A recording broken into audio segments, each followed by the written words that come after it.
Assalamualaikum warahmatullahi wabarakatuh. Nama saya Renata Brilian Fernanda Sugiarto dari kelas akuntansi A-Pagi. Saya akan menjelaskan hasil UAS praktikum keuangan Zahir, membuat monthly report atau laporan keuangan bulanan periode November 2019. PT Keluarga Generasi A atau biasanya disebut dengan PT Gen A. Berikut ini adalah CV saya. Nama saya Renata Brilian Fernanda Sugiarto, biasa dipanggil Renata. Saya lahir di Gresik tanggal 6 November 2000. Saat ini saya berusia 20 tahun. Saya anak kedua dari 3 bersaudara. Saya merupakan seorang yang tertarik dengan dunia desain grafis. Selanjutnya yaitu visi dan misi saya.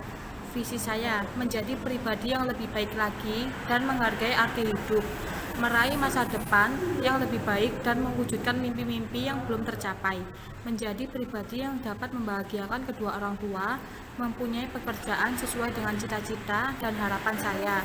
Misi saya membangun karakteristik yang berketuhanan, tidak takut untuk mencoba hal baru, berpikir kreatif dan inovatif, saling menghargai satu sama lain, lulus tepat waktu, dan membahagiakan kedua orang tua saya. Selanjutnya yaitu profil perusahaan. Profil perusahaan ini memiliki identitas perusahaan. Nama perusahaan yaitu PT Keluarga Generasi A. Alamat perusahaan Jalan R.A. Kartini 12, nomor 4, Injen Barat, Sidomorong, Gresik, Jawa Timur. Nomor telepon 089 938 48405 atau 081 259 832 303. PT Gen A bergerak di bidang jasa pendidikan dan pelatihan. Selanjutnya yaitu ringkasan pengelolaan transaksi. Pemasukan yang diperoleh Gen A berasal dari transaksi penyetoran modal dari pemegang saham, realisasi pencairan hutang dari BNI Cabang Gresik, dan beberapa pendapatan jasa yang telah dilakukan oleh tim Gen A seperti konsultasi, pelatihan, dan lain sebagainya. Selain dari transaksi yang di atas, ada beberapa pengeluaran yang dilakukan oleh Gen A. Pengeluaran ini antara lain seperti pemberian beasiswa untuk mahasiswa yang berprestasi, pembuatan sistem akuntansi dan biaya-biaya telekomunikasi dan internet kepada seluruh tim. Sumber Gen A berasal dari penyetoran modal 5 pemegang saham sebesar 5 juta. Setiap pemegang saham setor 1 juta dan realisasi hutang bank sebesar 200 juta. Dari jumlah 205 juta, saldo akhir dari kas sebesar 64.680.000 rupiah. Sudah dikurangi biaya operasional maupun pengeluaran luar usaha.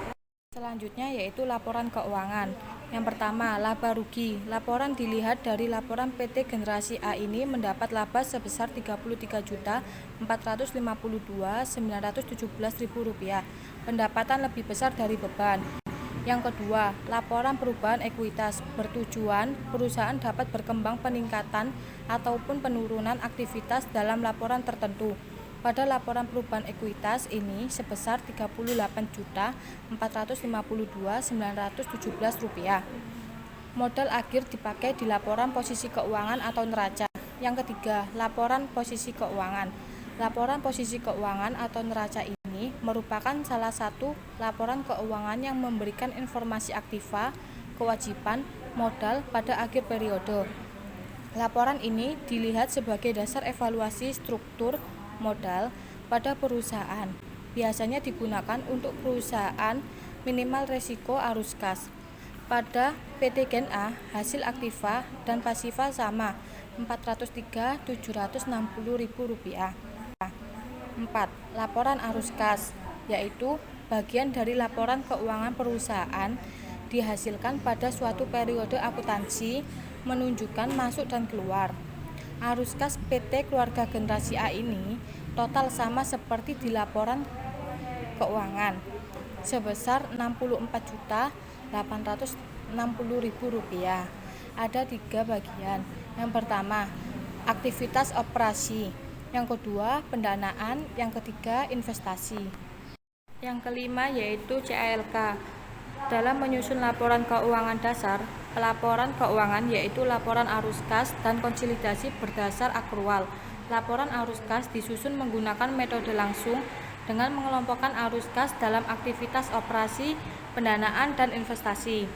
Kebijakan akuntansi yang berakhir pada tanggal 30 November 2019, kas dan setara kas terdiri dari saldo bank karena uang yang digunakan untuk transaksi jumlahnya sangat besar, maka perusahaan menggunakan bank sebagai alternatif.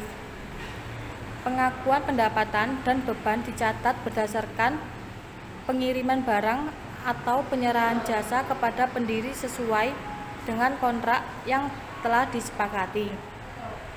Beban diakui pada saat terjadinya keuangan aset yang dimiliki perusahaan terdiri atas kas dan setara kas, piutang, dan aset lancar lainnya.